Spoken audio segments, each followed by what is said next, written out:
Douglas Allen Bickford. It is the 26th of July, 2022 at 8:36 a.m. here in Klamath Falls, Oregon, which is my hometown, broadcasting live out of my 105-year-old house here in Klamath Falls, Oregon, which is the gateway to Crater Lake National Park, one of the 7 wonders of the world. You gotta come check it out.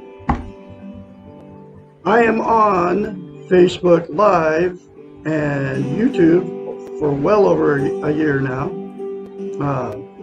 Not on Facebook Live, but YouTube for well over a year. Teaching you how to get a healthy mind. And I am a self-taught psychiatrist, therapist, and counselor. I have thousands of hours of studying the science of the mind, which is how the brain functions. Okay. I don't have the degree, but I have, because I don't need the degree. It's called self-taught, right? Just like I'm a self-taught musician. Thousands, literally thousands of hours for about 20 months. Okay. I've been studying how the brain works. So, I ended up on YouTube and Facebook teaching you all how to be positive, okay, how, where, and what you are, and how to be positive about your world and about others. And the only way you can attain and maintain a healthy mind is to attain a thing called self-esteem, self-worth, self-confidence, self-love. It's how you feel about yourself inside, okay? Think of self-esteem as this way. We've all been in romantic relationships. That good feeling when you first meet these people, they're your soulmate, you're on cloud 9, both people are doing the same thing, right? Bragging to all your family and friends about these people are the love of your life. It's the last relationship you're ever going to have. You're going to die together. I mean, you're saying this stuff to everybody. I mean, I've had that feeling. Okay. Anyway, what self-esteem is that same good feeling towards yourself. Dr. Susanna McMahon, a psychiatrist, a doctorate. She has a doctorate in psychology. She also has a master's in philosophy. Is 73 years old, lives in Madrid, Texas, where their husband has had thousands of clients. She's a counselor, a therapist, many years. Okay. Anyway, so in order to have a healthy mind, you have to attain and maintain self-esteem, okay? And since she's had thousands of clients and they were paying her big bucks to fix their unhealthy mind, she had to devise a concept to get her clients to give themselves self-esteem, self-love, self-confidence, self-worth, in order to allow her to fix their unhealthy minds, to help them fix their unhealthy minds. So she came up with a concept. It's called mirror therapy. You look at yourself in the mirror, you say 4 things. I love you. I love my inner child. I'm worthy to be loved. I'm worthy to love. I am full of goodness. Those 4 things will instantaneously give you self-esteem, okay? But to maintain that self-esteem, you have to practice it. It's like lifting weights. If you start lifting weights and you stop, then you have to start over from scratch. Self-esteem is the exact same thing for the brain, okay? So, you have to say that to yourself daily for the rest of your life, okay? Instead of criticizing yourself in the mirror, folks. I love Douglas Allen Bickford. I love my inner child. I'm worthy to love. I'm worthy to be loved. I am full of goodness. Less than 10 seconds, folks, will give you self-esteem. Okay?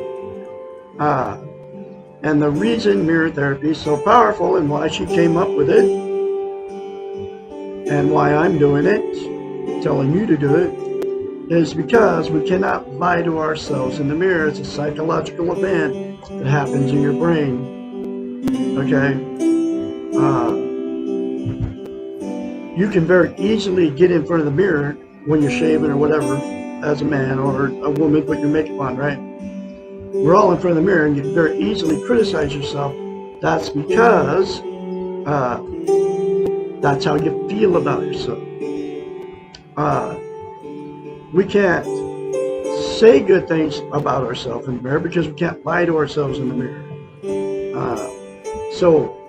In the 4 things that I told you to say to yourself, you can't say it and you cringe and you want to turn me off because I tell you that. Because you don't feel that way about yourself, and that's why you can't say it to yourself in the mirror. So, the very first time you do it, folks, you'll have to, the very first time you do it, you have to force yourself to do it. And once you force yourself to do it the very first time, the more you say it, the more you feel it, and the more you believe it. So that's why you have to practice it every day, or you'll lose it, okay? This book was written 30 years ago. It was published in 1992. Every lesson in it talks about how we've been trained and taught not to have self-esteem. Back then it came from the televisions, the churches, the state governments, the radios, the printed media. Now it's 1,000 times worse because of the social media, even right here where I'm broadcasting. So, that's why nobody's teaching it, okay? And I'm the absolute only one doing it when I do it, okay? Teaching self-esteem, teaching you how to get it, and teaching you how important it is to attain and maintain, and here's why that is. You can't be content without self-esteem. And what content means, you feel good about how, where, and what you are. It's also known as internal peace.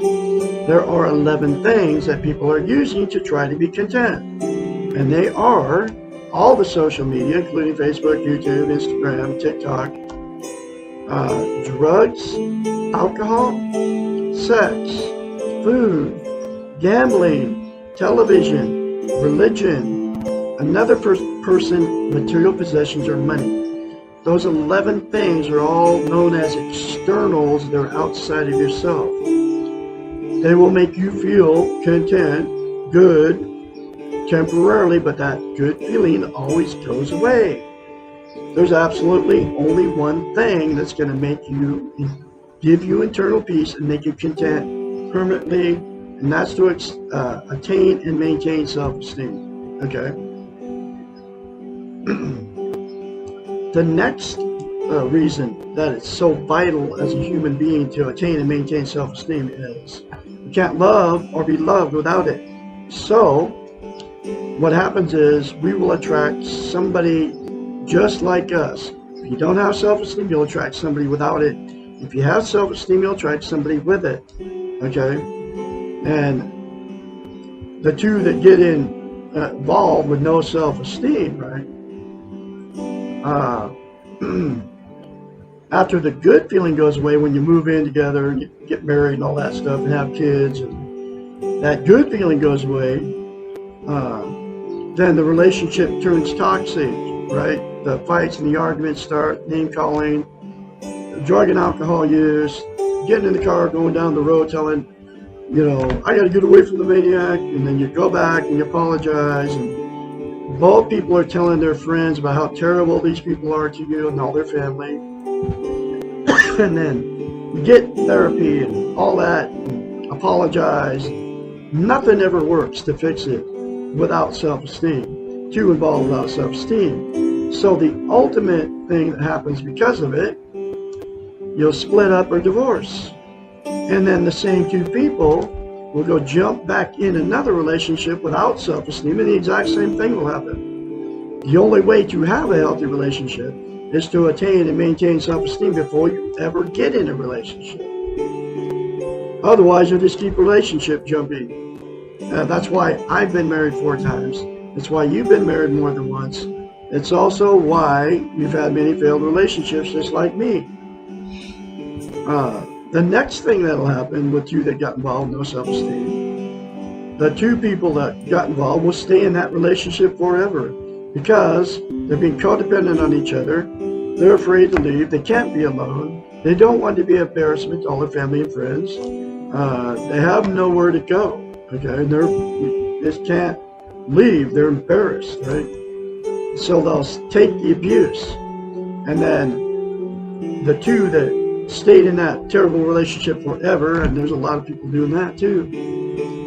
All the emotional, sexual, and physical abuse that happened between those two and the children just gets swept under the rug by all the children on down the line.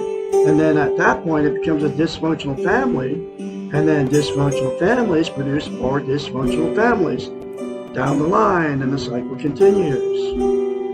The very last thing that'll happen to you that got involved with no self-esteem is the two will just say, exit out of the romantic scene and say, screw it, I'm done. I can't find anybody to love me. I can't find anybody to love.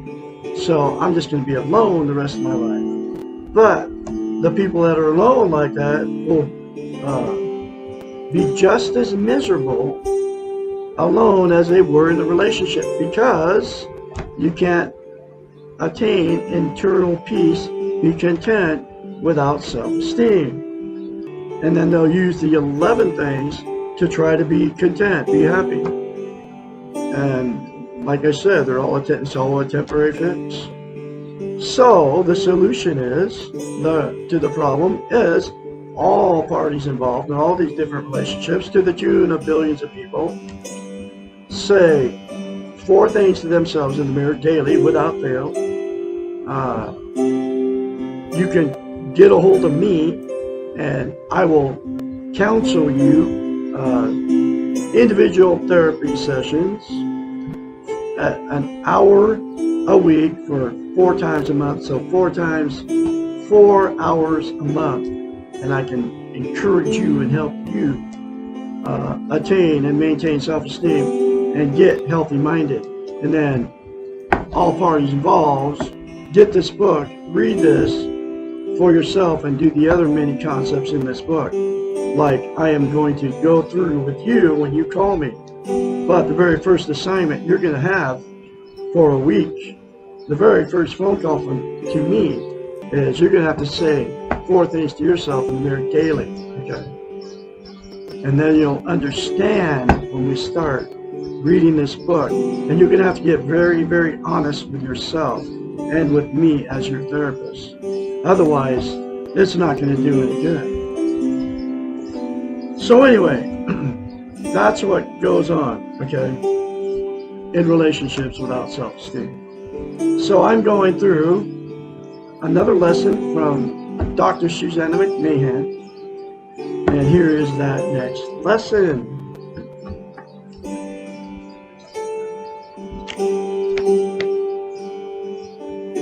Lesson 67. What can I do for others? The best thing that anyone can do for others is to be a good role model of self-esteem and social interest. There are not nearly enough healthy role models in this crazy world. By loving yourself, taking care of your needs, and practicing self-esteem, you will be providing a visible, balanced, and positive model for others if they choose to change. And practicing self-esteem is those 4 things to yourself in the mirror daily without fail, folks. By practicing acceptance, lack of guilt, encouragement, taking responsibility for yourself, and looking centered and being centered, you will be demonstrating that this is possible, and you will be teaching others by your example. This is the most powerful type of teaching, even though often we are not aware of what we are modeling for others. Much of practicing self-esteem involves nonverbal behaviors, and these can only be learned by demonstration. The paradox here is, the more you do it for yourself, the more powerful a model to others you are.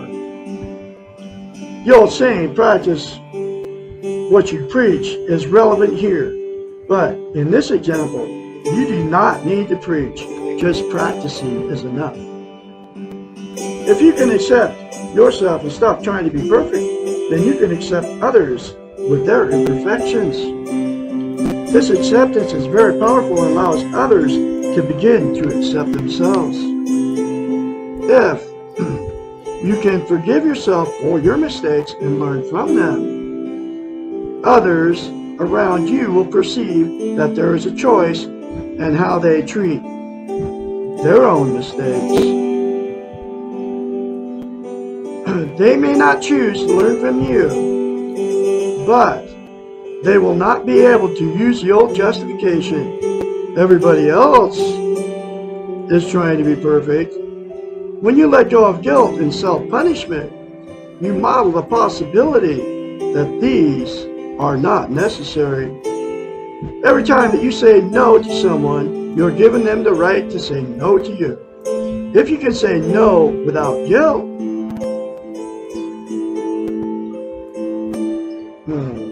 you are giving them the permission to do so.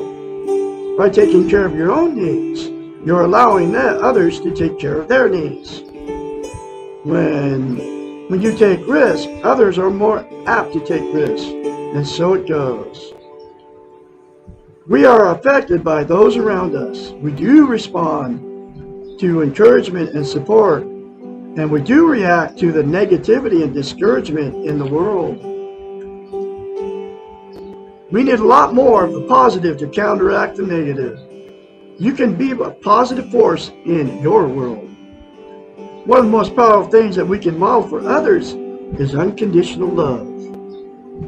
When we have self-esteem and practice unconditional love for ourselves, we model this by our very being. We do not have to do anything. We are just demonstrating by being. By allowing ourselves to be, we allow others to be. By not externalizing and blaming, we stop the blame game. All of these provide a safe place for others, and people definitely need safe places. Social interest does not force change upon others. Rather, it allows change to occur and encourages positive change. Social interest, the extension of self-esteem towards others, fosters growth and development. We need others to teach and to learn from. We need others to interact with, to share the discovery of ourselves, to rejoice with them in their discoveries. We need others because we are all connected, united, part of the same whole. We can grow together towards reunification. We cannot do this by ourselves. We also need others for the challenge of overcoming our separateness in the world, and we need to discover our belongingness and to share our similarities. We need others as they need us, not to take care of, but to be caring with, not to do things for, but to do things together. In short, the best we can do for others is exactly the same as the best we can do for ourselves.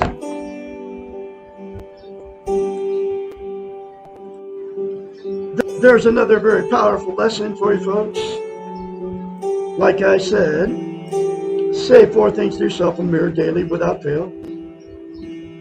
Call me for your first therapy session.